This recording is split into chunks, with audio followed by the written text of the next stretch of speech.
I can't help but laugh when I see comments like these because I think just a lot of people still don't understand what it's like when someone has an alcohol addiction. You know, if it were so easy to just quit drinking, I think the majority of people would not be experiencing alcohol addiction today.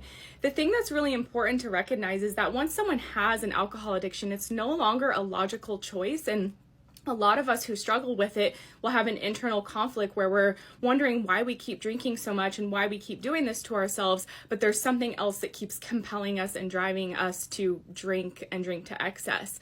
And that's because once we have an alcohol use disorder, it's affecting a different part of our brain that is a more primitive part of our brain that is responsible for our survival.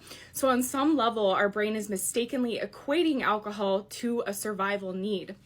And that's why people can do seemingly crazy things like totally throw away their career or their family or their marriage or their health just to get their hands on some alcohol, because it's no longer a logical choice. They're again mistakenly equating it to a survival need. And it's not a perfect example, but one that I use a lot is, you know, today you could go out and say, I'm never going to drink water again. I'm never going to have water. And logically, you might think that that's possible, but in a day or two, your mind is going to be so preoccupied with getting some water that you will do almost anything to get it because we need it to survive. And so again, not a perfect example, but a similar thing is happening when someone has an alcohol addiction with the part of their brain that is impacted by it. And so it's just this overwhelming desire to drink that they will literally sacrifice almost anything to get their hands on a drink.